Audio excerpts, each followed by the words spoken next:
उसकी इद्दत कब खत्म होगी? जिहान ने बेहद संजीदगी से पूछा। अरजान ने चारों ओर नजर घुमाई और धीमी आवाज में बोला, कुछ ही दिनों में, लेकिन काम बेहद सीक्रेट तरीके से होना चाहिए, किसी को भी भनक नहीं लगनी चाहिए। ये कहते हुए अरबाज की आंखों में बेचैनी साफ झलक रही थी। जिहान ने सामने रखा चेक उठाया, उसे उंगलियों के बीच घुमाया और इत्मीनान से बोला, हो जाएगा। अरबाज ने हिदायत दी कि अगले हफ्ते ठीक 12 बजे तक मेरे घर पहुंच जाना। जिहान ने हामी भरी, ठीक है सेठ, आ जाऊंगा। अगले ही दिन जिहान ने चेक कैश कराया और उसी खुशी में अपने दोस्त रिहान को एक बड़े होटल में खाने की दावत दे डाली। रिहान सामने बैठा सजी धजी मेज को हैरानी से देख रहा था, जबकि जिहान बेपरवाह होकर खाने में मशगूल था।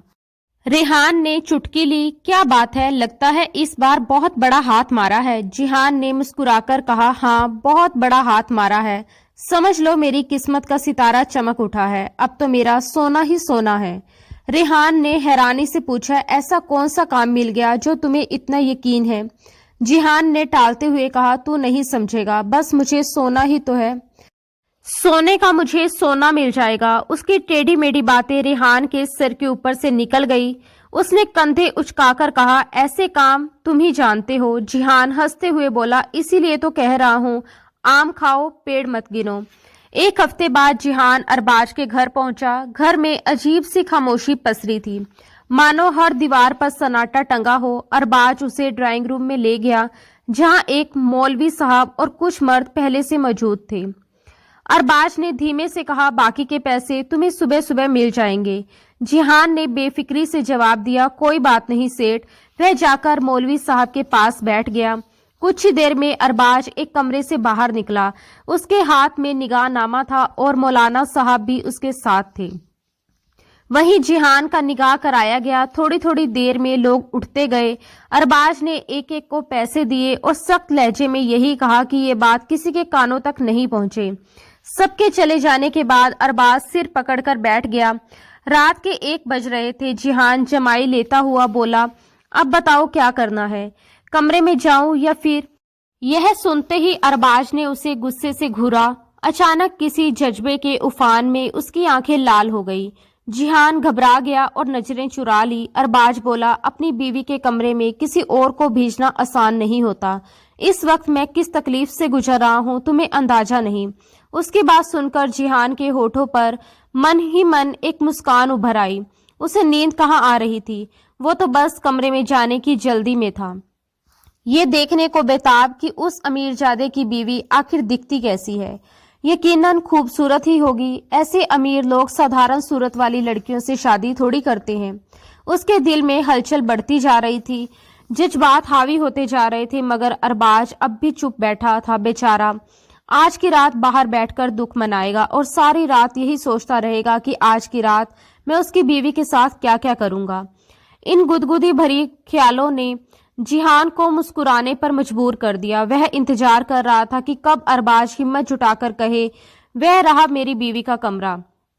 लेकिन अरबाज अब भी सिर पकड़कर बैठा था। तंज कसते हुए जिहान बोला, सेठ अगर आपने अभी तक फैसला नहीं लिया तो मैं यहीं सोफे पर सो जाऊं, कसम से बहुत जोरों की नींद आ रही है। अरबाज ने उसे फिर गुस्से से देखा और धीमे संधे हुए स्वर में कहा, मेरी बात ध्यान से सुनो। मैं तुम्हें कमरे में देरी से इसलिए भेज रहा हूं क्योंकि मैं नहीं चाहता कि तुम मेरी बीवी को एक बार से ज्यादा इस्तेमाल करो। मैं भी यही बैठा रहूंगा और तुम भी। तुम ठीक 4 बजे कमरे में जाओगे और 5 बजे तक बाहर आ जाओगे। बाहर आते ही उसे तलाक दे देना।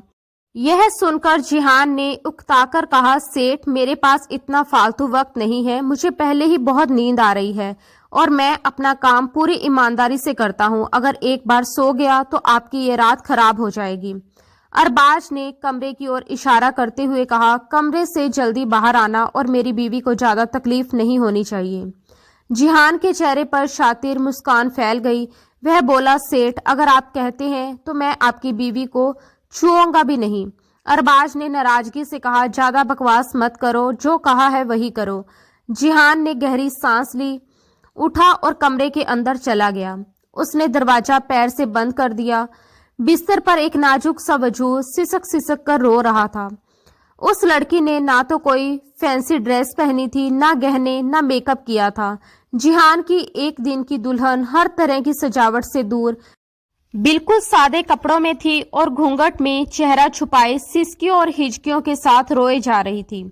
जिहान बेपरवाही से चलता हुआ उसके सामने बैठा ही था कि वह चौंक कर पीछे हट गई। लड़की के दूध जैसे सफेद हाथ देखकर जिहान की बेचैनी बढ़ती चली गई। वह थोड़ा सा खिसककर लड़की के और करीब आया। उसकी हर हरकत में बेकरारी साफ झलक रही थी। उसके पास आता देख वह घबरा गई और पीछे सरक गई, मानो दीवार में समा जाना चाहती हो। जिहान ने गहरी सांस ली, खुद को संभालते हुए बोला, देखो लड़की, ऐसे कैसे काम चलेगा? आपके पहले शोहर ने हमें बस 1 घंटे का वक्त दिया है। अगर हम पूरा घंटा इसी में निकाल देंगे कि मैं पास आऊं और आप दूर भागें, तो हलाल कैसे होगा? उसने बनावटी नरमी के साथ कहा, जाने मन, मैंने आपसे शादी की है, मैं सिर्फ आपका 1 रात का शोहर हूँ। मुझे सही जवाब दीजिए। यूं दूर भागोगी तो मुझे थोड़ी जबरदस्ती करनी पड़ सकती है, जबकि बाहर बैठे आपके शोहर ने मुझसे साफ कहा है कि मैं आपको ज्यादा सख्ती से ना छूऊं। घूंघट में बैठी उस खूबसूरत लड़की का दिल चाहा कि कमरे का दरवाजा अपने आप खुल जाए और वह यहाँ से भाग निकले, इतनी दूर कि कोई उसे ढूंढ भी ना सके। उसके जहन में एक ही सवाल घूम रहा था, गलती आदमी करे और हलाले के नाम पर रात भर की तकलीफें औरतें क्यों सहे। उसी अंधेड़ बुन में वह डूबी ही थी कि जिहान ने अचानक उसका घूंघट उठा दिया। जैसे ही उसने लड़की का चेहरा देखा, वह पलक चिपकाना ही भूल गया। रोने की वजह से उसकी आंखें और नाक हल्की गुलाबी हो गई थी और उसके होठ गुलाब की पंखुड़ी जैसे लग रहे थे।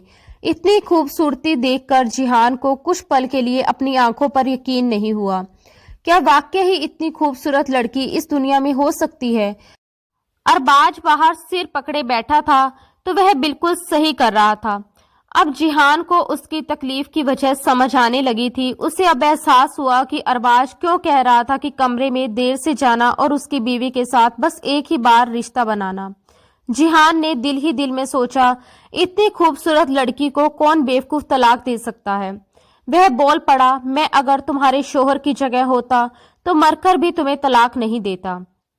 अजीब ना समझ इंसान है। इतनी खूबसूरत लड़की के साथ तो हर रात जश्न मनाने का दिल करता है, उसे छोड़ा नहीं जाता। वैसे बुरा मत मानना, पर तुम्हारा शोहर 1 नंबर का बेवकूफ इंसान है। उसकी बातें सुनकर जिया और ज्यादा घबरा गई। जिहान की आंखों में झलकती दीवानगी ने उसके दिल की धड़कनें तेज कर दी। वह कुछ समझ पाती उससे पहले ही जिहान ने उसका हाथ पकड़ लिया। जिया ने अपना हाथ छुड़ाने की बहुत कोशिश की, लेकिन जिहान ने उसकी कलाई और मजबूती से जकड़ ली थी। उसने कांपती आवाज में कहा, मेरा हाथ छोड़ो। जिहान ने बेहिचक कहा, हाथ है या कोई रेशमी रुमाल? तुम जैसी लड़की को छोड़ने का दिल किस पागल का करेगा? ये कहते हुए उसने जिया को झटके से अपनी तरफ खींच लिया। वह सीधे उसके बेहद करीब आ गई थी, मगर अगले ही पल खुद को संभालते हुए पीछे हटने की कोशिश की, मगर उसकी ये कोशिश कामयाब नहीं हुई। जिहान ने बेहद धीरे से अपनी उंगली जिया के चेहरे पर आई बालों की लट को पीछे किया, मानो उस नाजुक पल को तोड़ना नहीं चाहता हो। उसके खूबसूरत चेहरे को निहारते हुए वह भराई आवाज में कहने लगा, तुम्हें तो मेकअप की जरूरत ही नहीं है, तुम्हें अपनी खूबसूरती का अंदाजा ही नहीं है। तुम खुदा की बनाई हुई बेहतरीन मास्टरपीस हो और इसी वजह से आज तुम्हारे पास रहकर भी तुमसे दूर रहना मेरे लिए बेहद मुश्किल हो रहा है। जिया के चेहरे पर छाई घबराहट, उसकी कांपती पलकों और थरथराते होठों को देखकर जिहान और ज्यादा बेकाबू हो गया था। उसका दिल मानो एक बार में भरने को तैयार ही नहीं था। वह जिया के कान के करीब झुककर नशीले और धीमे लहजे में फुसफुसाने लगा, तुम्हें देखकर मेरी नींद तो उड़ ही चुकी है और तुम्हारी नींद भी मैं आज उड़ाकर रख दूंगा। जिया डर और हिचक के साथ पीछे हटती हुई बोली, दूर रहो मुझसे, मुझे हाथ मत लगाओ। और किसी तरह उसने अपने हाथ उससे छुड़वा लिया। उसकी इस कोशिश पर जिहान हल्की सी हंसी हंस पड़ा और बोला, अरे ऐसे कैसे हाथ ना लगाऊं, मैं तो तुम्हें देखकर पागल हो रहा हूं। ये रात मुझे बहुत छोटी लग रही है, इसलिए मैं तुम्हारे नखरे बिल्कुल नहीं झेलूंगा। उसकी बातें और उसके इरादे समझकर जिया की आंखों में आंसू बहने लगे। वह रोती हुई कुछ कहना चाहती थी, मैं तुम्हारे साथ, लेकिन इससे पहले कि वह अपनी बात पूरी कर पाती, जिहान ने उसके मुंह पर अपना हाथ रख दिया। बस मुझे और कुछ नहीं सुनना, और कमरे में जल रहा एकमात्र लैंप बुझा दिया था। फिर वह पूरी तरह से जिया पर हावी होने लगा। वह बेहद डरी हुई थी, कांप रही थी और लगातार रो भी रही थी। अपने कांपते हाथों को उसने जिहान के सीने पर रखकर उससे दूरी बनाए रखने की नाकाम कोशिश की, मगर जिहान उस पल में इतना खो चुका था कि उसे कुछ और महसूस ही नहीं हो रहा था। वह धीरे धीरे जिया के और करीब आता गया और अपने होठों से उसके चेहरे को छूने लगा।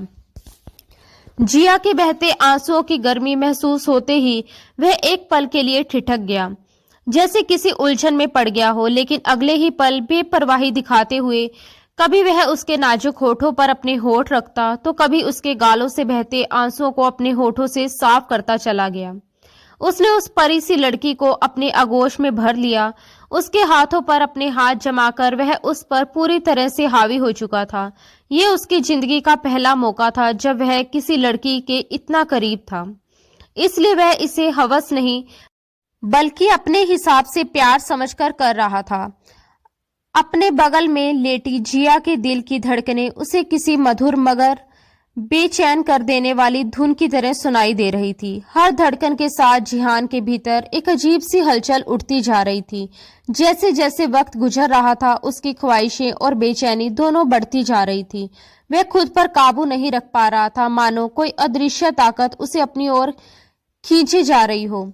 जिया के पास उसकी सांसों की गर्मी, उसकी मौजूदगी का एहसास, सब कुछ उसे और भी बेचैन कर रहा था। जिया ने बड़ी मुश्किल से यह सब सह लिया था। उसके लिए हर पल भारी होता जा रहा था। फिर उसने खुद को समेटते हुए बेड की चादर अपने चारों ओर कसकर लपेट ली, मानो उसी कपड़े की ओट में खुद को दुनिया से छुपा लेना चाहती हो। लेकिन जिहान की दीवानगी कम होने का नाम नहीं ले रही थी। उसके दिल में उठती बेचैनी और बढ़ती जा रही थी, जैसे हर पल उसे और ज्यादा करीब लाने के लिए उकसा रहा हो। जब जिया ने किसी तरह हिम्मत जुटाकर बिस्तर से उठना चाहा, तो जिहान ने झटके से उसकी कलाई पकड़ ली। उसकी पकड़ मजबूत थी और अगले ही पल वह जिया को अपनी ओर खींचकर खुद पर गिरा चुका था। वह धीमी मगर गहरी आवाज में बोला, इतनी जल्दी क्यों है जान? अभी तो मेरा दिल भरा ही नहीं, असली मजा तो अभी शुरू हुआ है और तुम भागने की सोच रही हो। उसकी आवाज में अजीब सा नशा घुला हुआ था, जो जिया के डर को और बढ़ा रहा था। जिया ने थकी हारी कांपती आवाज में कहा, बस प्लीज, मैं बहुत थक चुकी हूँ। जिहान ने जैसे उसकी बात सुनी ही नहीं, उल्टा मुस्कुराते हुए बोला, अभी से थक गई? अभी तो आधी रात बाकी है। मैं पूरी रात तुम्हारी मोहब्बत में डूबा रहना चाहता हूँ। क्या पता फिर कभी यह मौका मिले या ना मिले। ये कहते हुए उसने जिया को फिर से अपने करीब कर लिया। सुबह तक ना तो वह खुद सो पाया, ना ही उसने जिया को चैन से सोने दिया। रात जैसे तैसे कट गई और जब कमरे में सुबह की हल्की हल्की रोशनी फैलने लगी, तो जिहान की नजर जिया के गर्दन पर पड़े लाल निशानों पर जा टिकी। उन्हें देखकर उसके होठों पर एक अजीब सी मुस्कान आ गई।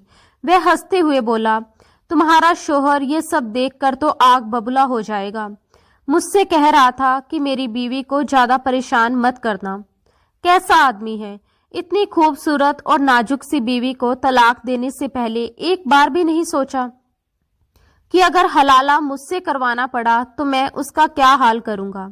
उसकी बातें सुनकर जिया गुस्से से जल भुनकर रह गई। बिना कुछ कहे वह उठी और नहाने के लिए बाथरूम में चली गई। उधर जिहान की आंखों में अब नींद भरने लगी थी, मगर वह जानता था कि अब अरबाज किसी भी पल दरवाजा खटखटाएगा और तलाक मांगेगा। वह बिस्तर से उठा, अपनी शर्ट पहनी और बटन बंद करते हुए अचानक हैरत से ठिठक गया। जिस चादर पर उसकी नजर पड़ी उसे देखकर उसका दिमाग चकरा गया। उसके जहन में कई सवाल एक साथ उमड़ पड़े, मगर उसके पास सोचने का वक्त नहीं था। हालात समझते ही वह घबरा गया, इसलिए बिना देर किए वह खिड़की के रास्ते कमरे से बाहर निकला, दीवार फांदकर घर से फरार हो गया। उसने जो कुछ देखा था उसके बाद तलाक देने का तो सवाल ही नहीं उठता था। जिया जब नहाकर वापस कमरे में आई तो कमरा पूरी तरह खाली था। उसे लगा कि जिहान चला गया होगा। पूरी रात उसने तकलीफ में गुजारी थी। अब उसका पूरा वजूद थका थका सा लग रहा था, सिर में तेज दर्द था। वह बिस्तर पर लेटी और आंखें मूंद ली। वह अभी गहरी नींद में गई ही नहीं थी कि अचानक दरवाजे पर दस्तक हुई। जिया हैरान रह गई क्योंकि कमरा अंदर से बंद था। अगर जिहान बाहर गया था तो दरवाजा बंद कैसे हो सकता है। उसने हिचकिचाते हुए दरवाजा खोला। सामने अरबाज खड़ा था। जिया को देखते ही उसने नजरें झुका ली। उस आदमी की नजदीकी के निशान अपनी एक्स बीवी के चेहरे और गर्दन पर देखकर उसकी मुट्ठियां भींच गई। भारी आवाज में उसने पूछा, वो कहाँ है? जिया ने हैरानी से कहा, मुझे नहीं पता, मैं नहाकर आई तो वो यहाँ नहीं था। ये सुनकर अरबाज ने पहले जिया को देखा, फिर उसकी नजर कमरे की खुली खिड़की पर पड़ी। मतलब वो भाग गया, पर क्यों? ये सोचकर अरबाज और ज्यादा उलझन में पड़ गया। उसने घबराकर पूछा, उसने तुम्हें तलाक तो दे दिया होगा ना? अरबाज के दिल में डर समा गया था। नहीं। ये सुनते ही अरबाज के अंदर जैसे आग लग गई। वह गुस्से से बौखला उठा। वह पैसे भी ले गया, मेरी बीवी के साथ रात भी गुजार गया और तलाक भी नहीं दिया। वह ऐसे कैसे कर सकता है? मैं उसे जिंदा नहीं छोड़ूंगा। ये कहते हुए अरबाज गुस्से में कमरे से बाहर चला गया। जिया खुद में बहुत ज्यादा कमजोरी महसूस कर रही थी, इसलिए वह बिस्तर पर बैठ गई। उसकी आंखें नींद से भरी हुई थी और पूरा वजूद दर्द से करा रहा था। रोते रोते ना जाने कब उसे गहरी नींद आ गई। उधर जिहान अपने घर पहुंचकर सिर पकड़कर बैठ गया था। उसने पहली बार किसी इतने बड़े काम के लिए हाँ कही थी, वरना अब तक वह छोटी मोटी चोरी करके ही अपना पेट भर लिया करता था। जिहान एक अनाथ लड़का था। 15 साल की उम्र तक उसके चाचा ने उसे अपने घर में रखा, लेकिन बाद में ये कहकर निकाल दिया कि वे अब उसे और नहीं संभाल सकते। इसके बाद उसने कई रातें फुटपाथ पर रोते रोते और भूखा सोते हुए गुजारी थी। जब भूख ने हद से ज्यादा परेशान करना शुरू किया और ना किसी ने खाने को दिया, ना ही कोई काम मिला, तब मजबूरी में जिहान ने चोरी करना शुरू कर दिया। समय के साथ वह कभी मोबाइल चुरा लेता और उसे बेचकर अपना गुजारा कर लेता। इसी तरह चोर और आवारा लड़कों से उसकी दोस्ती हो गई। जिहान सूरत का एक खूबसूरत लड़का था और वह कुछ लड़कों के साथ एक छोटे से घर में रहता था, जहां का किराया बहुत कम था। उस घर में ज्यादातर ऐसे नौजवान रहते थे जो गांव और कस्बों से शहर कमाने आए थे। कोई नौकरी करता था तो कोई जिहान की तरह चोरी चकारी करके अपना गुजारा करता था। वे एक दूसरे के कपड़े पहन लेते थे और मिलजुल कर खाना भी बना लिया करते थे। जिहान की शक्ल सूरत बहुत अच्छी थी, इसलिए उसके दोस्तों ने उसे सलाह दी कि अगर वह लड़कियों से प्यार का झूठा ड्रामा करने लगे तो अमीर लड़कियां उसे पैसे और महंगे तोहफे देने लगेंगी, यहाँ तक कि मोबाइल रिचार्ज तक करवा देंगी। ये सुनकर जिहान ने यही रास्ता अपना लिया। उसके पास एक छोटा सा नोकिया मोबाइल था और वह देर रात तक लड़कियों से बातें करने लगा। अगर कोई अमीर लड़की फंस जाती तो उसकी किस्मत खुल जाती। वह उसके अकाउंट में पैसे भेज देती और मीठी मीठी बातों में उसकी दीवानी हो जाती। एक आधी मुलाकात के बाद ही कई लड़कियां उस पर भरोसा करने लगती थी। वह अच्छे कपड़े पहनकर जाता और खुद को किसी अमीर घराने से जुड़ा हुआ दिखाता। लड़कियों का हाथ पकड़ना, पास बैठना, यहाँ तक कि माथे पर किस कर देना, यहाँ तक तो ठीक था, लेकिन इससे आगे वह कभी नहीं बढ़ा। उसे डर लगता था कि कहीं लड़की थप्पड़ ना मार दे, और सच ये भी था कि उसका इरादा कभी गलत नहीं रहा। इसी तरह जिंदगी आगे बढ़ रही थी। तभी उसके एक दोस्त ने बताया कि वह एक ऑफिस में काम करता है, जहां का बॉस कहता है कि उसे एक मजबूत नौजवान चाहिए, लेकिन उतना ही शरीफ और पैसों का जरूरतमंद भी होना चाहिए। ये सुनकर जिहान बोला, ऐसा करो, तुम मेरी तस्वीर उसे दिखा दो, शायद मेरी कोई नौकरी लग जाए, क्योंकि अब इन छोटे मोटे कामों से गुजारा नहीं होता। उसका दोस्त जिहान की तस्वीर लेकर अरबाज के पास गया। तस्वीर देखते ही अरबाज ने कहा कि वह इस लड़के से मिलना चाहता है। जिहान और अरबाज की पहली मुलाकात अरबाज के ऑफिस में ही हुई। वहीं जिहान को बताया गया कि अरबाज से बहुत बड़ी गलती हो गई। उसने अनजाने में अपनी बीवी को तलाक दे दिया है और अब वह हलाला करना चाहता है। अरबाज ने साफ शब्दों में कहा था कि उसे ऐसे नौजवान चाहिए जिसने पहले कभी ऐसा कोई काम ना किया हो, जो पूरी तरह शरीफ हो और जिस पर भरोसा किया जा सके। मकसद बस इतना था कि वह एक रात निगाह करे और सुबह होते ही जिया को तलाक दे दे, ताकि वह उसके साथ ज्यादा समय ना बिताए। ये सब सुनकर जिहान पहले तो गहरी सोच में पड़ गया, क्योंकि उसने अपनी जिंदगी में कभी ऐसा कुछ किया ही नहीं था। लेकिन जब उसने रकम के बारे में सुना तो उसके कदम डगमगाने लगे। पूरे 5 लाख रुपए, ये उसके लिए बहुत बड़ी रकम थी। ऊपर से अरबाज ने यह भी कहा कि तलाक देने के बाद वह उसे 2-3 लाख रुपए और दे देगा। लालच और मजबूरी के बीच फंसे जिहान ने किसी दोस्त से सलाह तक नहीं ली और जल्दबाजी में हाँ कर दी। मगर जिया को देखने के बाद वह जज्बातों के हाथों बह गया। उसने लड़कियों से अफेयर तो कई किए थे, लेकिन निगाह के 2 बोल उसने पहली बार बोले थे। ये भी पहली बार था कि जब वह किसी लड़की के इतना करीब आया था। उसके जज्बात उसे अपने रो में बहा ले गए और उसे पता ही नहीं चला कि कब पूरी रात वह जिया पर अपना प्यार लुटाता रहा। मगर जो कुछ उसकी आंखों ने देखा वह उसे बेचैन करने के लिए काफी था, क्योंकि जिया अब तक कुंवारी थी और जिहान ही पहला शख्स था जो उसके इतना करीब आया था। बिस्तर पर बिछी चादर देखकर जो सच उसके सामने खुला, उससे वह हैरान रह गया। उसके मन में सवाल उठने लगे कि इतनी खूबसूरत बीवी से अरबाज आज तक दूर क्यों रहा, वह उससे दूर कैसे रह सका, जबकि वह खुद एक रात भी ना रुक पाया। उस एक रात में जिया से जो रिश्ता उसके दिल में बन गया था, उसकी ख्वाहिश अब और बढ़ने लगी थी और वह लगातार बेचैन रहने लगा था। उसे चैन नहीं मिल रहा था। वह बार बार यही सोच रहा था कि अगर उसने तलाक दे दिया तो अरबाज जिया से दोबारा शादी करेगा और उसके करीब जाएगा। यही ख्याल उसकी रातों की नींद उड़ाने के लिए काफी था। पहली बार ऐसा हुआ था कि जिहान नींद में हड़बड़ाकर उठ बैठा था। उसे लगा जैसे अरबाज जिया के करीब है। इतनी बेचैनी उसने अपने दिल में कभी महसूस नहीं की थी जितनी अब कर रहा था। दूसरी तरफ अरबाज पागलों की तरह जिहान को ढूंढ रहा था। वह अपने हर एम्प्लॉय से बार बार पूछ रहा था कि वह लड़का आखिर है कहाँ, लेकिन जिहान दोबारा अपने पुराने घर लौटा ही नहीं था। अरबाज ने उसका पुराना ठिकाना भी देख लिया था, आसपास के लोगों से पूछताछ भी की, मगर कोई उसे सही जवाब नहीं दे पाया। किसी को नहीं पता था कि आखिर जिहान अचानक कहाँ गायब हो गया। असलियत ये थी कि जिहान तलाक देना ही नहीं चाहता था, इसलिए वह जानबूझकर अरबाज से छुपता फिर रहा था।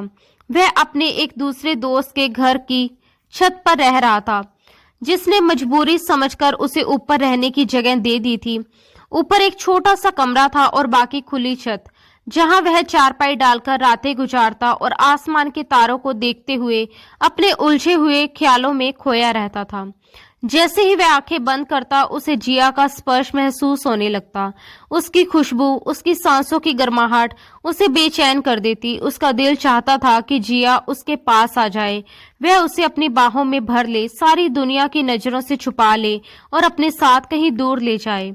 मगर उसकी खाली जेब और मजबूर हालात उसे ऐसा करने की इजाजत नहीं दे रहे थे। पहली बार वह इतनी गंभीरता से सोच रहा था कि अब आगे क्या करना चाहिए। जो लाखों रुपए मिले थे, आखिर वे कब तक चलेंगे?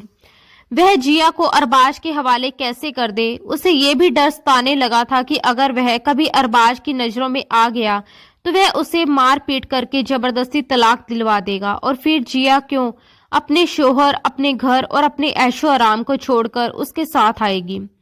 इन सवालों और आकांक्षाओं ने जिहान को अंदर से तोड़ दिया था, उसकी रातों की नींद छीन ली थी। दूसरी तरफ जिया भी उतनी ही परेशान और उलझन में थी। अरबाज उसे उसकी शादी को 1 साल हो चुका था, लेकिन अरबाज कभी भी पूरी तरह उसके करीब नहीं आया था। जब भी वह आता, यही कहकर उसे टाल देता कि तुम अभी छोटी हो, मेरी शिद्दतें सह नहीं पाओगे, जबकि जिया 20 साल की हो चुकी थी। कभी कभी उसके दिल में भी ये ख्वाहिश जोर पकड़ लेती थी कि अरबाज उसके पास आए, उसे कसकर थाम ले और पूरे प्यार से उसे अपना बना ले। जिया बेहद खूबसूरत थी और कई बार अरबाज भी अपने दिल के हाथों मजबूर होकर उसके करीब आया था, लेकिन हर बार वह खुद को रोक लेता था। जिया एक मिडिल क्लास फैमिली से ताल्लुक रखती थी, मगर अरबाज ने उसे अपने दोस्त की शादी में देखा और पहली नजर में पसंद कर लिया था। जब अरबाज का रिश्ता उसके लिए आया तो उसके माता पिता को अपनी बेटी की किस्मत पर नाज हो गया था। बिना देर किए रिश्ता मंजूर हुआ और शादी भी हो गई। मगर शादी की पहली रात ही अरबाज ने ये कहकर जिया के करीब आने से मना कर दिया था कि वह बहुत छोटी है। ये सच था कि अरबाज और जिया की उम्र में 12 साल का फर्क था, लेकिन ऐसा भी नहीं था कि अरबाज उसे बिल्कुल नजरअंदाज करता हो। वह उसे अपनी बाहों में भर लेता, माथे पर किस करता और उसे अपने सीने से लगाकर देर तक थामे रखता था। मगर बस यही तक। इस अधूरेपन में जिया के जज्बात उसे लगातार तंग करने लगे थे। उसका दिल चाहता था कि अरबाज उसे पूरी दीवानगी से चाहे, उसमें पूरी तरह खो जाए और जिया भी अपने शोहर के प्यार में सब कुछ भुला दे। लेकिन ऐसा कभी नहीं हुआ था। जब भी जिया अपने जज्बातों के हाथों मजबूर होकर अरबाज के और करीब आने लगती तो वह उसे तुरंत खुद से पीछे कर देता और कहता, अभी नहीं, अभी तुम बहुत छोटी हो। एक बार जिया ने हिम्मत करके अरबाज से पूछ ही लिया, फिर आपने मुझसे शादी क्यों की? उसकी आवाज में उलझन और दर्द साफ झलक रहा था। अरबाज, मुझे अजीब सा महसूस होता है। मेरा दिल चाहता है कि आप मेरे बहुत करीब आएं। अपनी ख्वाहिशों को जुबान पर लाना उसके लिए आसान नहीं था। शब्द गले में अटक रहे थे। अरबाज कुछ पल चुप रहा और फिर बोला, अगर मैं तुम्हारे करीब आया तो तुम प्रेग्नेंट हो जाओगी और तुम अभी बहुत छोटी हो, संभाल नहीं पाओगे। मैं नहीं चाहता कि तुम इतनी जल्दी इन झमेलों में पड़ो। उसकी बातों में एक बनावटी समझदारी थी, मगर जिया कई बार बेबसी सी हो जाती थी। वह रोज अरबाज के लिए सज संवर कर तैयार होती। वह आता तो उसे प्यार से देखता, माथे पर किस भी कर लेता, लेकिन उसके जज्बातों को कभी वैसा सुकून नहीं मिला जैसा मिलना चाहिए था। कुछ हद तक जिया इस रिश्ते की गहराइयों से अनजान भी थी। जज्बात परेशान करते थे, पर उसे नहीं पता था कि ये रिश्ता कैसे निभाया जाता है, उसमें क्या क्या होता है। कई बार उसे लगता कि शायद बस जो अरबाज करता है वही सही होगा। एक तरफ वह उसे वह सुख नहीं दे पा रहा था जिसकी वह हकदार थी, और दूसरी तरफ अगर कोई तीसरा आदमी उसे नजर भरकर देख भी लेता तो अरबाज से बर्दाश्त नहीं होता था। वह जिया को यूं छुपाकर रखता था जैसे कोई कीमती चीज हो, मानो कोई उसे उससे छीन ले जाएगा। वह बेहद इनसिक्योर था। जिया को कहीं जाने नहीं देता, वहां तक कि मायके भी अकेले नहीं जाने देता। खुद साथ लेकर जाता, उसके माता पिता से मिलवाकर वापस अपने साथ ही ले आता, ताकि कोई जिया से ये ना पूछ ले कि उसका शोहर उसके साथ कैसा रहता है। वह जिया से भी कहता रहता कि हमारे बीच की बातें किसी को मत बताना, किसी से कुछ मत कहना। वह जानता था कि जिया भोली भाली है और पति पत्नी के रिश्ते की बारीकियों से अनजान है, इसलिए वह उसे अपने ही तरीके से संभाल रहा था। अरबाज उसे हर तरह का ऐशो आराम देता था, लेकिन हकीकत में उसने उसे जैसे कैद करके रखा हुआ था। एक दिन जिया लॉन में बैठी थी कि बाहर क्रिकेट खेल रहे लड़कों की गेंद अंदर आ गई। जिया ने गेंद उठाई, गेट खोला और उस लड़के को लौटा दी। वह लड़का जिया को देखते ही ठहर गया और बोला, मुझसे दोस्ती करोगी? ये सुनकर जिया घबरा गई। ठीक उसी पल अरबाज की गाड़ी बंगले के बाहर आकर रुकी। लड़का बार बार कहता रहा, तुम बहुत खूबसूरत लड़की हो, प्लीज मुझसे दोस्ती कर लो। ये सुनते ही अरबाज का गुस्सा भड़क उठा। उसने उस लड़के को भी बहुत मारा और गुस्से में जिया के मुंह पर भी थप्पड़ जड़ दिया, ये कहते हुए कि मेरे पीछे से तुम लड़कों से दोस्ती करती हो। जिया बार बार कहती रही कि उसने ऐसा कुछ नहीं किया, मगर झगड़ा बढ़ता चला गया। जब दूसरा थप्पड़ उसके मुंह पर पड़ा तो उसने दोनों हाथ अरबाज के सीने पर रखकर उसे जोर से धक्का दे दिया और चीख पड़ी, मुझ पर शक क्यों करते हो? मैंने कुछ नहीं किया। अरबाज बुरी तरह गिर पड़ा। गुस्से से उसका चेहरा लाल हो गया और वो बोला, तुम बार बार मुझसे कहती हो कि मैं तुम्हारी ख्वाहिशें पूरी नहीं करता, इसलिए तुमने दूसरा रास्ता अपना लिया, और मैं ऐसे धोखेबाज लड़की के साथ नहीं रह सकता। जिया का पूरा वजूद कांप उठा। वह अरबाज को देखकर घबरा गई। गुस्से से भरे चेहरे के साथ जैसे ही अरबाज ने कुछ और कहना चाहा, जिया आगे बढ़ी और उसके होठों पर हाथ रख दिया। एक हाथ उसके होठों पर था और दूसरा हाथ इशारे से ना में हिलाते हुए वो कहने लगी, नहीं अरबाज, ऐसा मत करना, मुझे माफ कर दो, मगर मैं सच कह रही हूँ, अगर आप किसी भी लड़की पर झूठा इल्जाम लगाएंगे तो उसे गुस्सा तो आएगा ही ना। मैंने आपको धक्का दिया, मुझे ऐसा नहीं करना चाहिए था, मगर आप भी तो मेरी बात को समझिए ना। वह लड़का सिर्फ अपनी गेंद लेने के लिए आया था, मैं तो बस उसे गेंद पकड़ा रही थी, उसने खुद ही आगे से बकवास करना शुरू कर दी। क्या आपको मुझ पर इतना भी भरोसा नहीं? मेरे जज्बात अगर भड़क रहे थे तो सिर्फ आपके लिए, क्योंकि आप मेरे शोहर हैं। आपके अलावा मैं किसी के बारे में सोच भी नहीं सकती। ये कहते कहते जिया का सब्र टूट गया था और वह अरबाज के कदमों में गिरकर फूट फूट कर रोने लगी थी। उसके आंसू जैसे बरसात बनकर निकल आए थे, मगर अरबाज ने गुस्से से भरी नजरों से उसे देखा और उसके लाल रोते हुए चेहरे से नजरें चुराकर वहां से हट गया। उस वक्त उसके दिल में रहम नहीं, सिर्फ एक शक और गुस्सा था। काफी देर बाद जब उसका गुस्सा कुछ शांत हुआ तो वह वापस लौटा। तब तक रात के 12 बज चुके थे, लेकिन जिया अब भी वहीं बैठी थी। उसने घर के अंदर कदम तक नहीं रखा था, जैसे खुद को सजा दे रही हो। जब अरबाज को ये एहसास हुआ तो वो बाहर चला आया। जिया लॉन में दीवार से टेक लगाकर बैठी थी, घुटनों पर सिर रखे सिसक सिसक कर रो रही थी। उसकी हालत देखकर अरबाज के कदम खुद ब खुद उसके पास चले आए। उसने उसके कंधों से पकड़कर उसे उठाया और अपने सीने से लगाकर बोला, मुझे माफ कर दो। पता नहीं मुझे क्या हो जाता है कि मैं इस तरह हाइपर हो जाता हूँ। आइंदा कुछ भी हो जाए, चाहे दुनिया इधर से उधर हो जाए, चाहे क़यामत ही क्यों ना आ जाए, तुम मेरे अलावा किसी के लिए गेट नहीं खोलोगी, समझी? जिया सहमी हुई रोते रोते बोली, ठीक है, लेकिन आप मुझे कभी छोड़ेंगे तो नहीं ना? उसके शब्दों में डर, असुरक्षा और बेबसी साफ झलक रही थी। वह मिडिल क्लास फैमिली से थी। उसे इतना तो पता ही था कि अगर तलाक का दाग उसके माथे पर लग गया तो सिर्फ उसकी बदनामी नहीं होगी, बल्कि उसके पेरेंट्स का जीना भी दूभर हो जाएगा। समाज के ताने, लोगों की बातें और रिश्तेदारों की नजरें, ये सब सोचकर ही उसका दिल कांप जाता था। अरबाज जिया को कमरे में लेकर आया, अपने हाथों से उसके चेहरे और हाथ धुलवाए जैसे अपने गुनाह धो रहा हो, और फिर अपने हाथों से उसे खाना भी खिलाया। जिया अब भी सोफे पर बैठी अपनी लाल आंखें झुकाए हुए थी, जैसे बोलने की ताकत ही खत्म हो गई हो। जब अरबाज उसे बिस्तर पर ले आया और अपनी बाहों के घेरे में लेकर अपने पास लिटा लिया, तो जिया के दिल में एक उम्मीद सी जागी कि शायद आज की रात वह उसे सच में बीवी होने का एहसास करवाएगा, उसका हक मानेगा और उसके अधूरेपन को पूरा करेगा। मगर ऐसा कुछ नहीं हुआ। उल्टा वह उसके बालों में हाथ फेरता रहा और कुछ ही देर में जिया से पहले ही खराटे भरकर सो गया। जिया देर तक छत को देखती रही। उसके मन में सवालों का शोर मचा हुआ था। इस तरह के शक और उलझने उसके दिल में पहले भी आती थी, मगर उस दिन के बाद तलाक के डर से उसने गुस्से में भी अरबाज से कुछ कहना ठीक नहीं समझा। कुछ ही दिनों बाद जिया को अपने पेरेंट्स की याद बहुत सताने लगी। कई महीने बीत चुके थे और वह अपने मायके नहीं गई थी। एक दिन जब अरबाज का मूड अच्छा था तो उसने हिम्मत करके बात छेड़ी। अरबाज बोला, हाँ क्यों नहीं, एक क्या तुम 10 बातें कहो।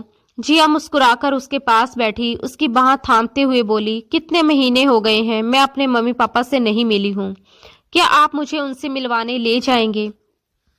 ये सुनते ही अरबाज के माथे पर शिकन आ गई। वो बोला, देखो तुम अब मेरी बीवी हो, अब तुम्हारा मेल जोल मुझ जैसे लोगों के साथ होना चाहिए। मुझे बार बार उन छोटी गलियों में जाना अच्छा नहीं लगता। वो तंग गलियां, मोहल्लों के गंदे बच्चे मेरी गाड़ी देखकर मेरे पीछे दौड़ने लगते हैं, ये सब मेरे लिए बहुत मुश्किल है। जिया के चेहरे का रंग बदल गया। उसके दिल को जैसे किसी ने ठेस पहुंचा दी हो, लेकिन आज उसका आत्मसम्मान भी पूरी तरह जाग चुका था। अगले ही पल वह बोली, अगर आपको ये सब अच्छा नहीं लगता था तो फिर मुझसे शादी ही क्यों की? आप तो कहते थे कि आपको मुझसे मोहब्बत है, लेकिन ये कैसा प्यार है? आप मेरे माँ बाप की बेइज्जती मेरे ही सामने कर रहे हैं और मैं सिर्फ इस डर से चुप थी कि कहीं आप मुझे छोड़ ना दें। जिस तरह से जिया ने ये सब कहा, अरबाज बस उसका चेहरा देखता रह गया। उसे अब साफ साफ महसूस हो गया था कि उसने जिया को बहुत ज्यादा परेशान किया है और अनजाने में ही उसे गहरी तकलीफ दे दी। ये एहसास उसके दिल पर भारी पड़ने लगा था। गुस्से की जगह अब पछतावा उसकी आवाज में झलकने लगा। वह बोला, नहीं जिया, मेरा मतलब वो बिल्कुल नहीं था, तुम मेरी बात को गलत समझ गई। चलो अब सब बातें छोड़ो, आज मैं ऑफिस नहीं जा रहा, हम दोनों अभी तुम्हारे घर चलेंगे। मैं वहीं रहूंगा जितने दिन तुम कहोगी। ये सुनते ही जिया की आंखों में राहत और खुशी दोनों उतर आई। ऐसा लगा जैसे लंबे समय बाद उसे अपनेपन का एहसास हुआ हो। अरबाज उसे अपने साथ लेकर उसके मायके पहुंचा। पहली बार अरबाज ने वहां पूरा दिन बिताया था। जिया के माता पिता के साथ बैठना, उनके घर का खाना खाना और सामान्य बातें करना, ये सब जिया के लिए बहुत मायने रखता था। उसे लग रहा था कि शायद अब सब कुछ ठीक होने लगा है। उसकी खुशी उसके चेहरे से साफ झलक रही थी। मगर जब अरबाज वापसी के लिए उठने लगा तो जिया की मम्मी ने उसे रोक लिया। उन्होंने भावुक होकर कहा, इतने महीने बाद मेरी बच्ची आई है और तुम कुछ घंटों बाद ही उसे वापस ले जा रहे हो। कुछ दिन के लिए इसे यहीं छोड़ दो। माँ की बातों में ममता थी, शिकायत थी और डर भी। बार बार कहने पर अरबाज को हार माननी पड़ी। उसने कहा कि ठीक है, मैं 2 दिन बाद आकर जिया को यहाँ से ले जाऊंगा। ये कहकर वह चला गया, लेकिन उसके जाते ही हालात ने करवट लेना शुरू कर दिया। पड़ोस में ही रहने वाला जिया का कजन राबिन, जो पहले से ही जिया को पसंद करता था और उससे शादी करना चाहता था, जैसे ही उसे पता चला कि जिया मायके आई है, वह तुरंत उससे मिलने पहुंच गया। राबिन के दिल में दबे जज्बात आज जुबान पर आ गए। वो बोला, तुमने एक अमीर आदमी के लिए मेरी मोहब्बत को ठुकरा दिया।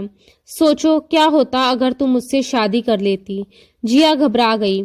वह उसे समझाने लगी, रॉबिन, मुझसे ऐसी बातें मत करो। मैं शादीशुदा हूँ। मेरे शोहर को तुम नहीं जानते, उनका गुस्सा बहुत तेज है। वो अभी उसे समझा ही रही थी कि दूसरी तरफ अरबाज का दिल भी बेचैन हो उठा था। उसने भले ही 2 दिन रुकने की बात कही थी, लेकिन अब उससे 1 घंटा भी जिया से दूर रहा नहीं जा रहा था। बेचैनी और शक ने उसे चैन नहीं लेने दिया। वह बिना बताए उसे सरप्राइज देने के लिए अचानक उसके मायके पहुंच गया। मगर जैसे ही उसकी नजर आंगन में रॉबिन और जिया पर पड़ी, उसका खून खोल उठा। उसे रॉबिन के शब्द साफ सुनाई दिए, मैं हमेशा तुम्हारा इंतजार करूंगा, काश तुम मेरी हो सकती। ये कहते हुए रॉबिन ने जिया का हाथ पकड़ने की कोशिश की थी। ये दृश्य अरबाज के लिए किसी विस्फोट से कम नहीं था। गुस्से में अंधा होकर वह रॉबिन पर टूट पड़ा। उसने वहीं उसे पकड़ लिया और अपने भारी भरकम हाथों से उसके चेहरे पर मुक्के बरसाने लगा। कुछ ही पलों में रॉबिन की नाक की हड्डी टूट चुकी थी। घर के लोग कुछ समझ पाते उससे पहले ही अरबाज जिया को जबरदस्ती अपने साथ खींचते हुए वहां से ले गया। पूरे रास्ते वह उस पर चीखता चिल्लाता रहा, उस पर जैसे पागलपन सवार हो गया हो। डर के मारे जिया लगातार रोती रही और कहती रही, मेरी बात सुनिए, मैं आपको सब कुछ बता दूंगी। जो आप समझ रहे हैं वैसा कुछ भी नहीं है। खुदा के लिए कोई गलत फैसला मत कीजिएगा। लेकिन अरबाज एक ही बात दोहराता रहा, हर बार ये गलत फहमियां और इत्तेफाक मेरे सामने ही क्यों आते हैं। पता नहीं कितने आशिक बना रखे हैं तुमने। मैं तुम्हें इतनी आसानी से नहीं छोड़ने वाला। घर पहुंचते ही अरबाज का गुस्सा पूरी तरह बेकाबू हो चुका था। उसने दरवाजा बंद करते ही सबसे पहले अपनी शर्ट उतारकर गुस्से में एक तरफ फेंक दी, जैसे उसके भीतर जमा सारा जहर बाहर निकल रहा हो। इसके बाद उसने जिया का दुपट्टा झटके से खींचकर अलग फेंक दिया और उसके बालों से जकड़कर उसे अपने सामने खींच लिया। जिया कुछ समझ पाती उससे पहले ही उसके चेहरे पर एक के बाद एक थप्पड़ बरसने लगे। हर थप्पड़ के साथ उसके अंदर का डर और टूटन और गहरी होती चली गई। उसकी नाक से खून की एक पतली लकीर बह निकली थी, मगर अरबाज को उस वक्त कुछ दिखाई नहीं दे रहा था। गुस्से में चिल्लाते हुए वह बोला, मैं तुम्हें ऐसे नहीं छोड़ूंगा। तुम्हें लगता है मैं नामर्द हूं जो चुपचाप चूड़ियां पहनकर ये सब होता देखता रहूं? हरगिज नहीं। तुम्हारी औकात वही गली मोहल्ले के उस सो कॉल्ड रॉबिन की है। उसके शब्द जिया के दिल को चीरते चले जा रहे थे। वह उसे लगातार अपमानित करता रहा और फिर गुस्से की हद पार करते हुए चिल्लाया, मैं अभी इसी वक्त पूरे होशो हवास में तुम्हें तलाक देता हूँ। उसने चीख चीख कर तलाक के शब्द दोहरा दिए। उसकी आवाज इतनी ऊंची और खौफनाक थी कि उस महल जैसे घर की दीवारें तक कांप उठी। जिया वही सन रह गई, जैसे किसी ने उसकी रूह निकाल ली हो। उसकी आंखों के सामने अंधेरा छा गया। रोते हुए लड़खड़ाते कदमों से वह सीधे अपने कमरे में चली गई। उस पल उसे महसूस हुआ जैसे उसकी पूरी दुनिया उजड़ चुकी हो। सपने, भरोसा, रिश्ता, सब कुछ एक ही झटके में बिखर गया था। वह फूट फूट कर रोते हुए अपना सामान पैक करने लगी। हाथ कांप रहे थे, दिल दहशत से भरा हुआ था। उसने अपने हाथ में मौजूद डायमंड रिंग उतारी, फिर गोल्ड नेकलेस और डायमंड टोपस भी उतारकर एक तरफ रख दिए। उसका बस यही ख्याल था कि कहीं कल को उसका शोहर उस पर ये इल्जाम ना लगा दे कि वह उसकी महंगी चीजें चुरा कर ले गई। अरबाज ने गुस्से में जिया को तलाक तो दे दिया था, मगर अब उसके दिल में अजीब सा पछतावा घर करने लगा था। वह बेचैन होकर कमरे में इधर उधर टहलने लगा और बार बार यही सोचता रहा कि इतनी हसीन खूबसूरत बीवी को वह अपने हाथों से खुद से कैसे दूर जाने दे सकता है। ये ख्याल आते ही वह खुद को रोक नहीं पाया और तुरंत उसके कमरे का दरवाजा खटखटाने लगा। जिया उस वक्त बैग पैक कर चुकी थी। जैसे ही वह बैग उठाकर बाहर निकली, अरबाज ने झपटकर उसके दोनों हाथ पकड़ लिए और हड़बड़ाहट में कहने लगा, नहीं, तुम कहीं नहीं जाओगी, तुम यहीं रहोगी मेरे साथ, मैं तुम्हें कहीं नहीं जाने दूंगा। मगर जिया उसकी पकड़ से खुद को छुड़ाने की कोशिश करती रही। रोते हुए कांपती आवाज में वह बोली, बस बहुत हो गया, मेरा आपसे अब कोई रिश्ता नहीं है, मैं आप जैसे शक्की इंसान के साथ नहीं रह सकती। उसकी आंखों से आंसू थमने का नाम नहीं ले रहे थे। वह जैसे ही आगे बढ़ने लगी, अरबाज ने सख्त लहजे में कहा, खबरदार जो इस घर से एक कदम भी बाहर निकाला। जिया ने हिम्मत जुटाकर जवाब दिया, मेरा अब आपसे कोई रिश्ता नहीं रहा, यहाँ रुकने का कोई मतलब नहीं बनता। मगर अरबाज ने अपने मन में ठान लिया था कि अब उसे क्या करना है। जब तक इद्दत पूरी नहीं हुई, उसने जिया को अपने ही कमरे में बंद करके रखा। वह उससे दूरी बनाए रखता, मगर उसकी हर जरूरत का इंतजाम करता रहा। जिया अरबाज के इस अजीब और खौफनाक पागलपन से पूरी तरह सहम चुकी थी। एक दिन अरबाज ने उससे कहा कि देखो, मैं तुम्हें दोबारा अपनाना चाहता हूँ, बस एक रात की ही बात है। तुम हलाल के लिए एक रात किसी और मर्द के साथ गुजारोगी और उसके बाद मैं तुमसे दोबारा निगाह कर लूंगा। ये सुनते ही जिया के पैरों तले जमीन खिसक गई। उसकी आंखों में डर के साथ साथ गुस्सा भी भर आया। वह तीखे स्वर में बोली, आप कैसी बातें कर रहे हैं? क्या मैं आपकी खरीदी हुई गुलाम हूँ? मैं कभी हलाल नहीं करूंगी। आपको हलाल के बारे में सही जानकारी ही नहीं है। मगर जिया को इस तरह जवाब देते देख अरबाज आपे से बाहर हो गया। उसने उसकी गर्दन पकड़ ली। वह उस पर सख्ती करना चाहता था, लेकिन अगले ही पल कुछ सोचकर खुद को संभाल लिया। वह ठंडी आवाज में बोला, देखो, मैं तुम्हारा शौहर हूँ, तुम्हारे पूरे वजूद पर मेरा हक है, इसलिए चुपचाप वही करो जो मैं कह रहा हूँ। मेरे सामने फालतू की बकवास मत करो। वह उसे खामोश कर चुका था। इस तरह जिया शादीशुदा होते हुए भी जिहान की बीवी बनकर कुंवारी लड़कियों जैसी जिंदगी जीने पर मजबूर थी। एक हफ्ता गुजर चुका था, लेकिन अभी तक जिहान का कोई पता नहीं चला था। अरबाज गुस्से और बेचैनी में एक पल भी चैन से नहीं बैठ पा रहा था। उसने अपने खास आदमियों को सख्त हुक्म दे दिया था कि जाकर उसे ढूंढ कर लाओ, चाहे वह जिंदा मिले या मुर्दा। अगर वह कोई चालाकी दिखाए तो बेझिझक गोली मार देना, कम से कम जान तो छूट जाएगी। उसे बस अपनी बीवी चाहिए थी, चाहे वह तलाकशुदा बनकर लौटे या बेवा बनकर। कमरे के दरवाजे के पास खड़ी जिया अरबाज के ये शब्द सुनकर वहीं सोफे पर सिर पकड़कर बैठ गई। वह चाहकर भी उन लम्हों को भूल नहीं पा रही थी जब जिहान उसके करीब आया था। उसने अपने वजूद पर उन जज्बातों की शिद्दत को महसूस किया था। यह यादें उसे अंदर तक कंपा देती थी। उधर जिहान भी पिछले एक हफ्ते से जैसे आग की भट्टी में जल रहा था। उसके दोस्त उसे बड़े हाथ मारने की बातें कर रहे थे। वे बाजार में खड़े थे, तभी दो मोटी औरतें अपने कंधों पर पर्स टांगे गुजर गई। उनमें से एक औरत के पर्स की जिप खुली हुई थी। उसका दोस्त बोला, अभी हाथ साफ करते हैं, इसे पता भी नहीं चलेगा, आज तो पार्टी पक्की है। मगर जिहान का दिल हर चीज में उब चुका था। उसके अंदर बार बार तूफान की तरह एक ख्वाहिश उठती थी, वह एक बार फिर उस लड़की के करीब जाए और उसे महसूस करे। जब उससे और बर्दाश्त नहीं हुआ तो वह वहां से निकल आया। उसे खबर मिल चुकी थी कि अरबाज सेठ उसे पागलों की तरह जिंदा या मुर्दा ढूंढ रहा है। वह जानता था कि दिन दिहाड़े जिया के पास जाना मतलब खुद को पकड़वाना है, इसलिए जैसे ही रात का अंधेरा हर तरफ फैल गया, आधी रात होते ही वह उसके घर के पास पहुंच गया। दीवारें फांदना और पाइपलाइन के सहारे घरों में घुसना उसका पुराना काम था। वह दीवार फांदकर खामोशी से अंदर दाखिल हुआ और घर के पिछले हिस्से से होते हुए उस कमरे की तरफ बढ़ने लगा जहां जिया रहती थी। सब कुछ उसने बेहद सावधानी से किया। जब वह खिड़की के पास पहुंचा तो अंदर का नजारा देखकर वहीं ठिठक गया। पर्दा थोड़ा सा हटा हुआ था और सामने डरी सहमी जिया बैठी थी। अरबाज सख्ती से उसका हाथ पकड़कर उसके पास बैठा था। जिहान ने जिया को अरबाज के साथ उस डरी हुई हालत में देखा। अरबाज गुस्से से आग बबूला हो चुका था।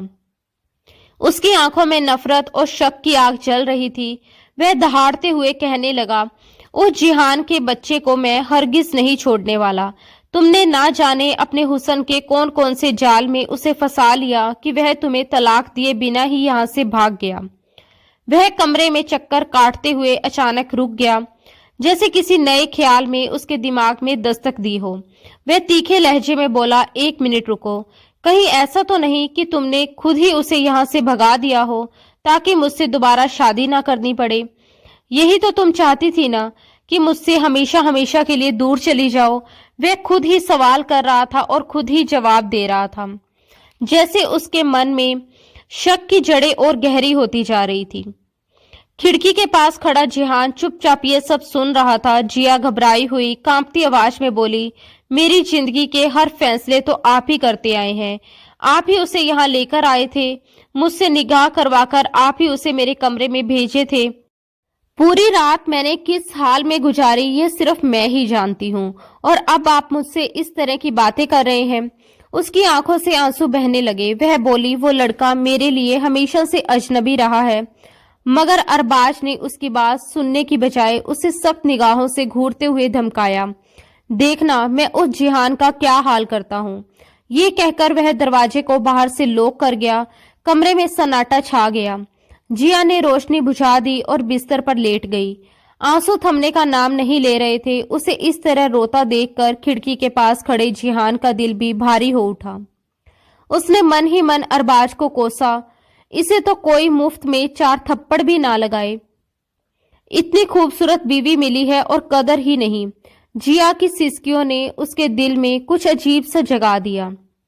उसी पल उसने ये पक्का फैसला कर लिया कि वह जिया को यहाँ से लेकर जाएगा। वह उसकी बीवी थी और अरबाज चाहे जितना चालाक क्यों ना हो, जिहान की चालाकी के सामने उसकी होशियारी कुछ भी नहीं थी। उसने खुद से कहा, तुम मेरी बीवी हो, मेरी स्वीट वाइफ।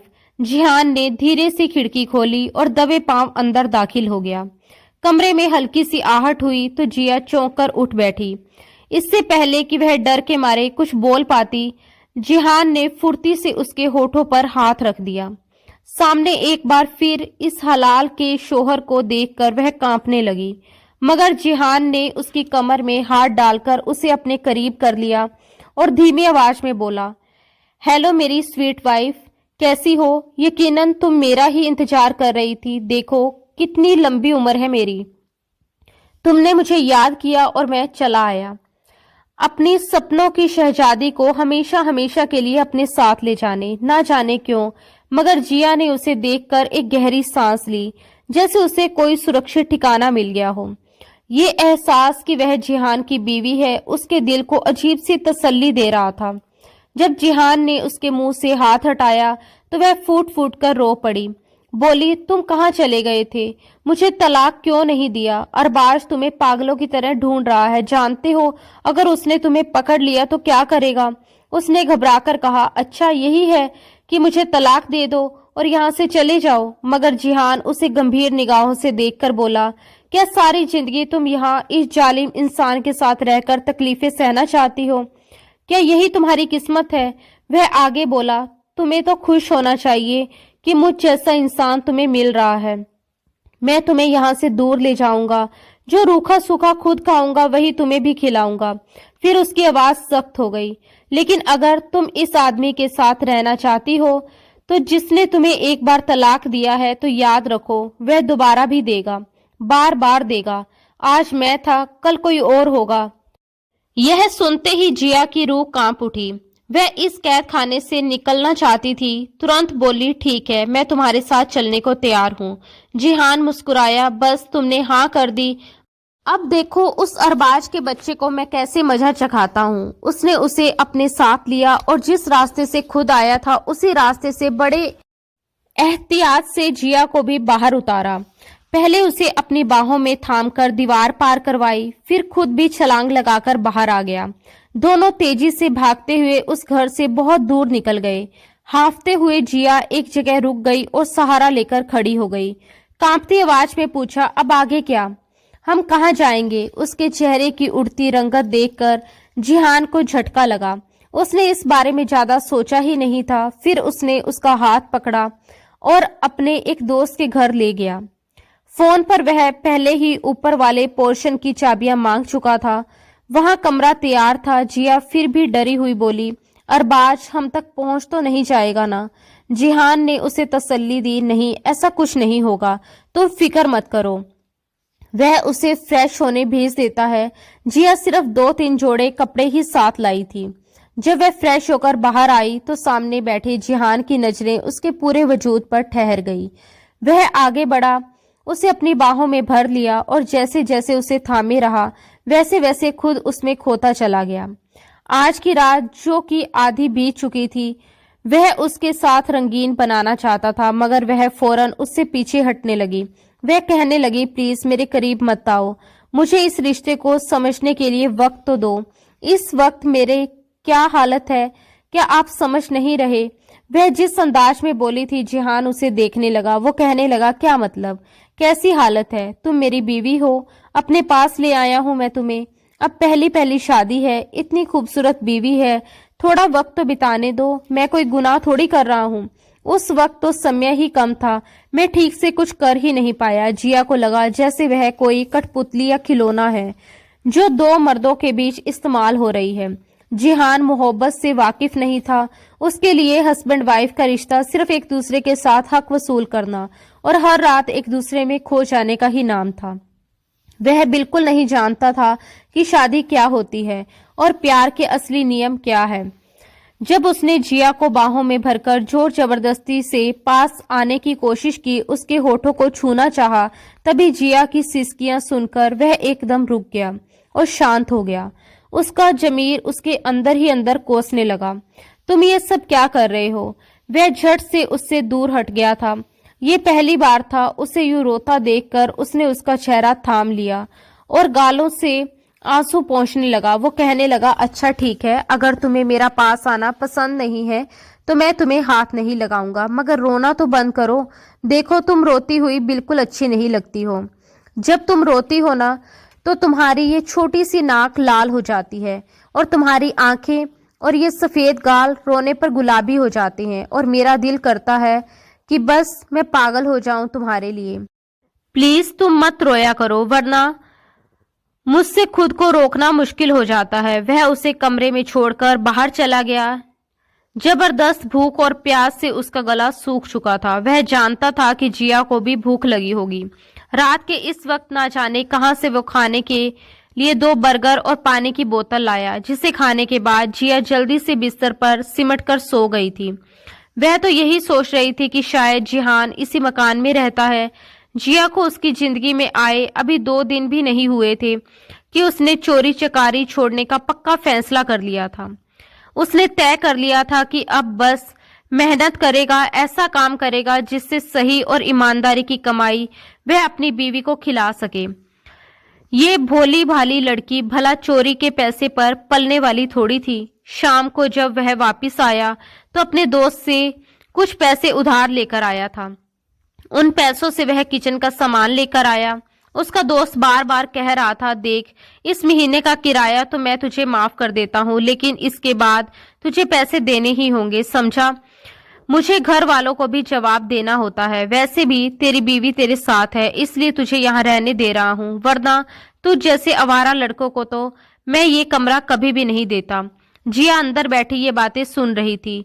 जब जिहान कमरे में आया तो वह कहने लगी, आप अब क्या काम करते हैं? वह उदास होकर कहने लगा, कुछ खास नहीं, बस यही छोटी मोटी चोरियां और लोगों के छोटे मोटे काम कर देता हूँ। ये सुनकर जिया के माथे पर शिकन आ गई। वह कहने लगी, तो आपके मम्मी पापा भाई बहन कहाँ हैं? वो हल्का सा मुस्कुराकर कहने लगा, एक बहन थी मेरी, मम्मी पापा भी थे, लेकिन सब एक एक्सीडेंट में मारे गए। सिर्फ मैं बचा हूँ। चाचा की मार खाकर मैंने सालों पहले उनका घर भी छोड़ दिया था। तब से यूं ही आवारा घूमता फिर रहा हूँ। जिया समझ गई थी कि उसके ऊपर बड़ों का साया नहीं था, इसलिए दुनिया ने उसे बुरा बना दिया। उसकी जिंदगी में जो भी आया, चाहे वह अच्छा इंसान था या बुरा, उसने सबसे कुछ न कुछ जरूर सीखा।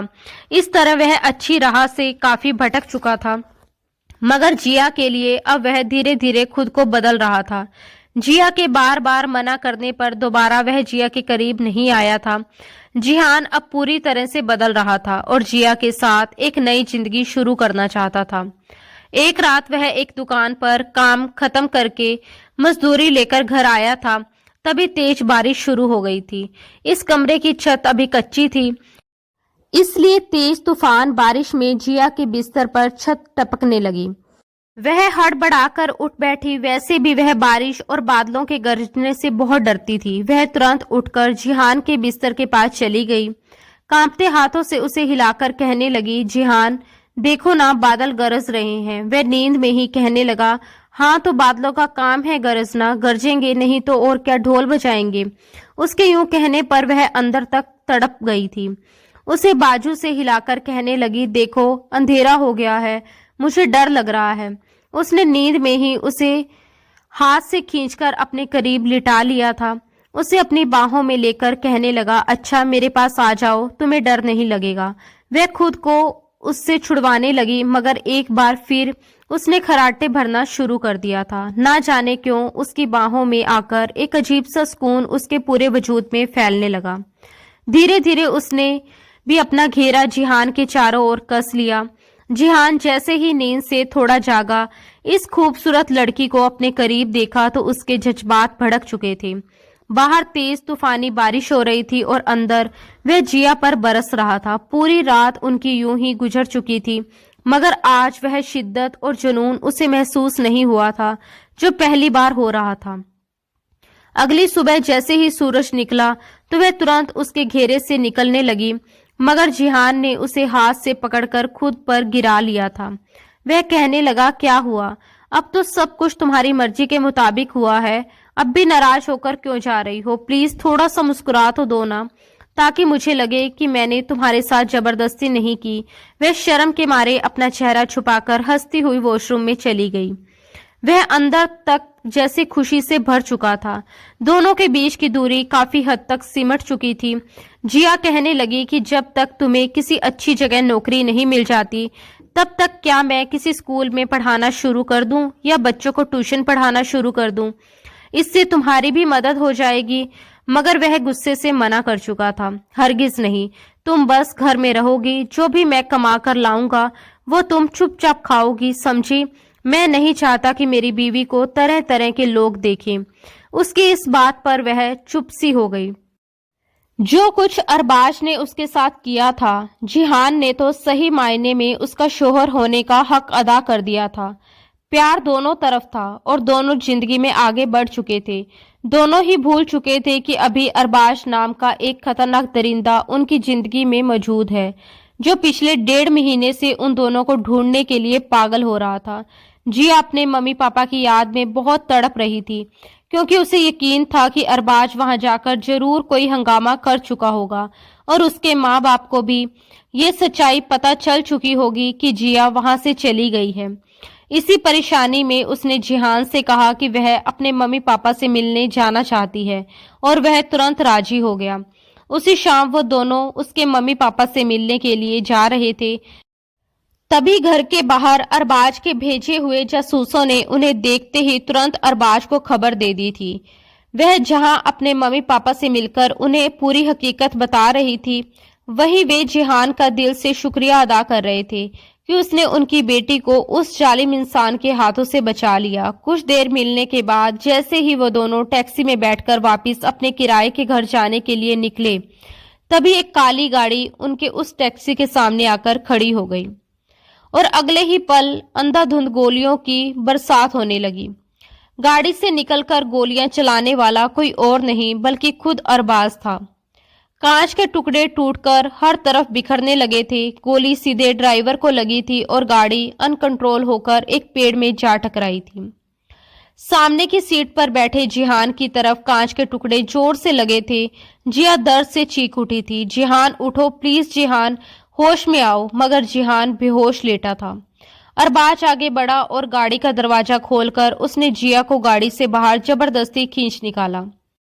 फिर अपनी गाड़ी में लाकर पटक दिया और तेजी से गाड़ी भगा दी थी। वह चीख चीख कर जिहान का नाम ले रही थी, जिहान प्लीज उठो, मुझे बचाओ, यह आदमी मुझे लेकर जा रहा है। जिहान तुम्हें कुछ नहीं होगा। अरबाज अंदर तक जलकर रह चुका था। इतने महीनों तक वह उसके साथ रह रही थी, लेकिन यह दीवानगी और तड़प उसने कभी उसके लिए तो नहीं दिखाई थी। उसने गुस्से से जिया का सिर पकड़कर डैशबोर्ड पर दे मारा और कहने लगा, ओ धोखेबाज, आखिर में अपना असली रंग दिखा ही दिया ना तुमने। अब मैं तुम्हें बताऊंगा कि असली इज्जत और तकलीफ क्या होती है। आज मैं तेरा वो हाल करूंगा कि तू जीते जी मर जाएगी। हाँ, मैं सारी जिंदगी तुम्हें अपना कैदी बनाकर रखना चाहता था। भले ही तुम्हारी ख्वाहिशें पूरी ना कर सकूं, मगर तुम्हें अपने घुटनों पर झुककर हमेशा अपना गुलाम बनाकर रखना चाहता था। अरबाज नामर्द था। उसके अंदर औरत के करीब जाने की ख्वाहिश बिल्कुल मौजूद नहीं थी, मगर अपने इसी पागलपन और जलन में वह एक मासूम लड़की की जिंदगी बर्बाद कर चुका था। घर लाकर उसने उसे बिस्तर पर पटक दिया और अपने मजबूत वजूद वाले 2 सिक्योरिटी गार्डों को भी बुला लिया। खुद वह सामने सोफे पर बैठ गया और कहने लगा, बहुत शौक है ना तुम्हें जज्बातों के खातिर और मर्दों के पास जाने का। अब मैं तुम्हें बताता हूँ, तुम्हारी सारी तड़प मैं आज पूरी करवाता हूँ। तूने मुझे धोखा देकर अच्छा नहीं किया। ये कहकर उसने जिया के मुंह पर कई जोरदार थप्पड़ मारे। जिया सिसक सिसक कर रोए जा रही थी। सामने 2 मजबूत मर्दों ने अपनी शर्ट उतारकर एक तरफ फेंकी और जिया के करीब आने लगे।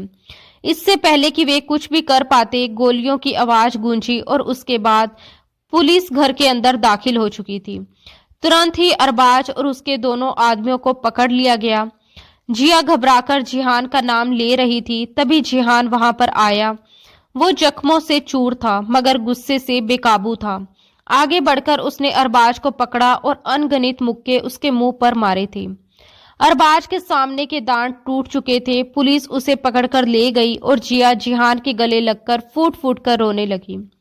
उसे तुरंत अस्पताल ले जाया गया था। कुछ घंटों के बाद ही वो दोनों वापस घर आ चुके थे। जिस तरह दिन रात उसने अपने शोहर की सेवा की थी, जिहान तो जैसे बहुत खुश हो चुका था। कुछ वक्त लगा था, मगर दोनों अपनी जिंदगी में कामयाब हो चुके थे। जिहान ने अपने एक दोस्त से बात करके एक सेकंड हैंड टैक्सी ले ली थी और वह टैक्सी चलाने लगा। वहीं जिया ने कुछ ऑनलाइन कोर्स करने के बाद घर बैठे हर्बल प्रोडक्ट्स बनाकर बेचना शुरू कर दिया। कुछ ही समय में दोनों इतनी तरक्की कर चुके थे कि उनके पास अपना छोटा मगर खुशियों से भरा हुआ घर था। जरूरत की हर एक चीज मौजूद थी और सबसे बढ़कर दोनों के बीच सच्ची मोहब्बत थी। वो दिन उनकी जिंदगी का सबसे खूबसूरत दिन था जब डॉक्टर ने ये बताया था कि जिया माँ बनने वाली है। जिहान की तो खुशी की कोई सीमा नहीं रही। वे कहने लगा, डॉक्टर बेटा है या बेटी? डॉक्टर हंस पड़ी और कहने लगी, अभी तो 1 हफ्ता भी नहीं हुआ, ये राज तो कुछ महीनों बाद ही खुलेगा। मगर वह इस कदर बेचैन हो रहा था, कहने लगा कि नहीं, मैं इसलिए पूछ रहा था कि अगर लड़का है तो लड़के की शॉपिंग करना शुरू कर दूं, और अगर बेटी है तो बेटी के लिए मैं अभी से ही खिलौने, कपड़े और चीजें खरीदना शुरू कर दूं। ये सुनकर उनकी खुशी की कोई सीमा ही नहीं रही जब डॉक्टर ने बताया कि जिया जुड़वा बच्चों की मां बनने वाली है। 9 महीने के बाद उसने एक बेटे और एक बेटी को जन्म दिया था। दोनों की जिंदगी अब खुशियों से भर चुकी थी। दोस्तों, मुझे उम्मीद है कि आपको हमारी कहानी पसंद आई होगी। अगर कहानी पसंद आई हो तो वीडियो को लाइक करें। अगर आप चैनल पर नए हैं तो चैनल को सब्सक्राइब जरूर करें और हाँ, नोटिफिकेशन बेल जरूर दबाएं ताकि अगली अपडेट आपको सबसे पहले मिले। धन्यवाद दोस्तों। राधे राधे।